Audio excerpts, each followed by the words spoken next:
नमस्कार। वर्ष 2024 में आप सबका स्वागत है। इस वीडियो में हम विस्तृत जानकारी लेंगे कि वर्ष 2024 का धनु राशि के जातकों के लिए कैसा रहेगा उनकी हेल्थ के लिए, कैसा रहेगा उनकी वेल्थ के लिए, उनकी लाइफ में चल रहे फाइनेंशियल प्रॉब्लम्स के लिए, साथ ही में वो जो मेहनत कर रहे हैं उनका रिटर्न उनको कैसा मिलेगा, उनका आउटपुट कैसा रहेगा, उनके कॉन्फिडेंस लेवल पे क्या इफ़ेक्ट होगी, साथ ही में उनका व्हीकल का, प्रॉपर्टी का, कुछ परचेज का या सेल आउट का जो भी है उसमें ये साल उनको कैसे फेवर करेगा। उसके अलावा जो बच्चे पढ़ाई कर रहे हैं उनके स्टडी के लिए ये साल कैसा रहेगा।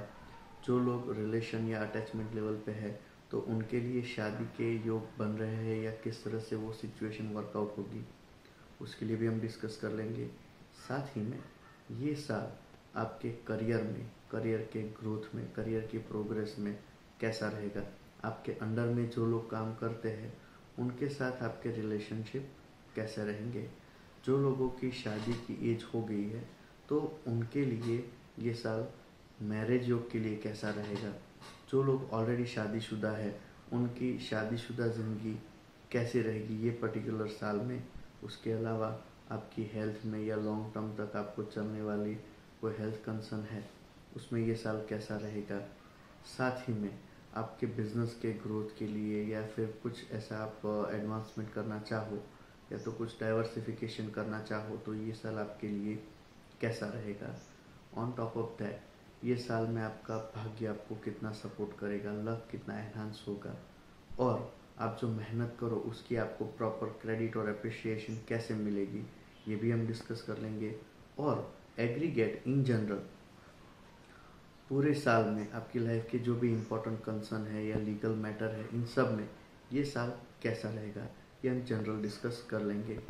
ये वीडियो बेसिकली धनु राशि और धनु लग्न को बेस रख के किया है। तो ये साल में 3 ग्रहों का मेजर जो इम्पैक्ट है ट्रांजिट का वो धनु राशि के जातकों को इफेक्ट करेगा।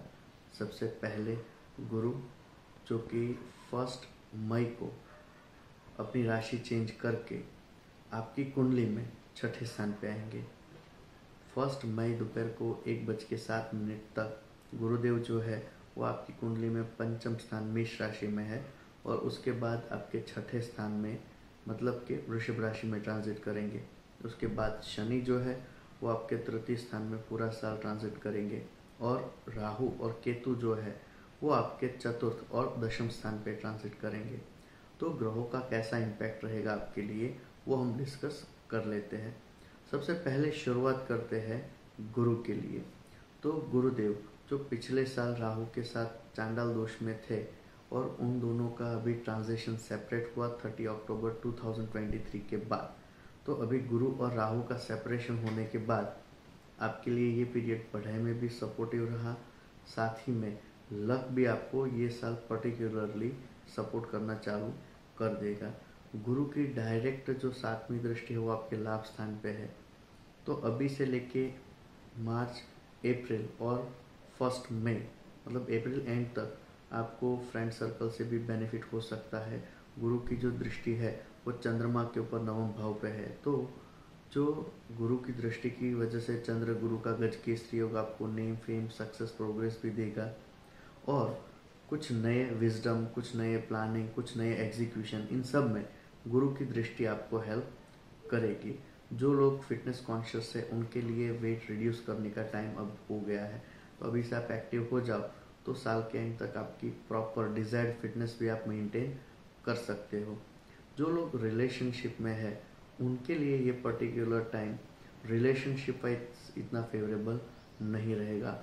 शायद आपको पेरेंट्स की तरफ से मतलब हर्डल्स आ सकते हैं या तो पेरेंट्स आपके रिलेशनशिप को डिसएग्री हो सकते हैं।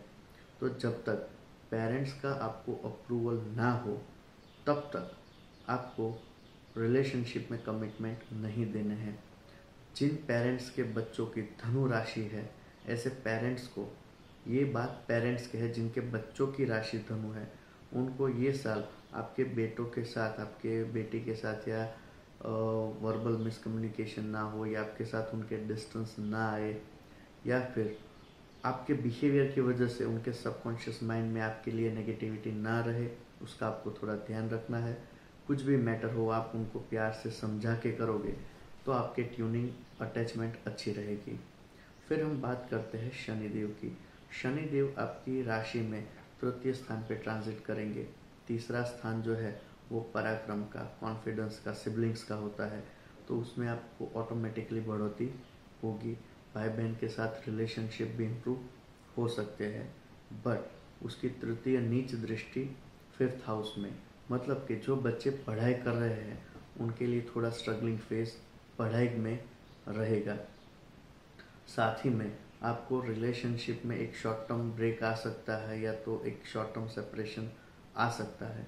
तो इस पर्टिकुलर पीरियड में रिलेशनशिप में आपको बैलेंस करना पड़ेगा। और जो बड़ा बच्चे पढ़ाई कर रहे हैं उनके लिए ये पूरा साल बहुत ही ज़्यादा मेहनत करनी पड़ेगी। ये साल नेगेटिवली मैं आपको नहीं बोल रहा हूँ, बट जितना आप मेहनत करोगे उससे कम आपको रिजल्ट मिलेगा। तो पर्टिकुलरली आपको ये जो जोन है उसका थोड़ा बैलेंस करना पड़ेगा। साथ ही में ये साल के अंतिम चरण में आपको पढ़ाई में धीरे धीरे बेनिफिट होना चालू हो जाएगा।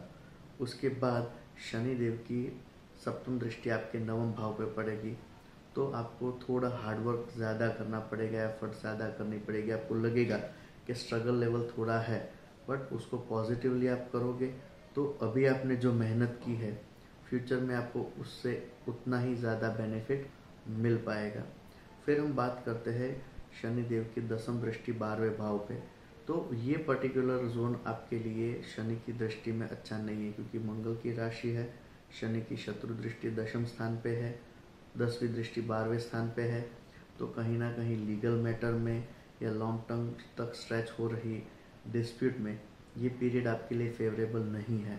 तो पॉसिबल हो उतना आप म्यूचुअली चीज़ों को सॉर्ट आउट करके करोगे तो आपके लिए बहुत अच्छा रहेगा।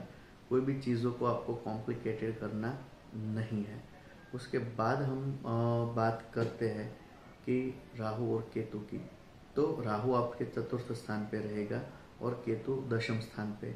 राहु चतुर्थ स्थान पे हो, शनि की 10वीं दृष्टि 12वें स्थान पे हो, तो कहीं ना कहीं आपको लीगल मैटर, खास करके प्रॉपर्टी या तो एंसेस्ट्रल कोई भी चीज़ हो, डिस्ट्रीब्यूशन, हाउस या लैंड, इन सब में आपको इश्यू हो सकता है। तो मेक श्योर आप जो भी इस पर्टिकुलर एरिया में करो वो neat, clean, clear and legally genuine होना चाहिए। और जिन लोगों को चेस्ट या हार्ट की हेल्थ कंसर्न है और जिनकी एज 45 प्लस है, उन लोगों को अपना मेडिकल फिटनेस चेकअप रेगुलर कराना पड़ेगा। क्योंकि अगर आपकी कुंडली में राहु की महादशा या तो फिर शनि देव का ट्रांजिट और महादशा अंतरदशा में है और सूर्य के साथ खराब युति में आपकी कुंडली में है, तो कहीं ना कहीं आपको लॉन्ग टर्म तक हार्ट रिलेटेड कोई इश्यू हो वो पॉसिबल है। तो हेल्थ का इन जनरल आपको प्रिकॉशनरी ध्यान रखना है। दशम स्थान पे केतु की ट्रांजिट होना मतलब कि आपको बिजनेस में एक क्लू ना मिल पाए या तो फिर क्लैरिटी ना आ पाए, आप डिसीजन लेने में बीच में स्टक हो जाओ, तो इस पर्टिकुलर टाइम पे किसी एक्सपर्ट पर्सन की एडवाइस लेके आपको आगे बढ़ना है, नंबर 1। दूसरी चीज़ कि जो भी आपके प्लानिंग है उसको लॉन्ग टर्म विजन के साथ आप करो, वो भी इतना ही ज़रूरी है।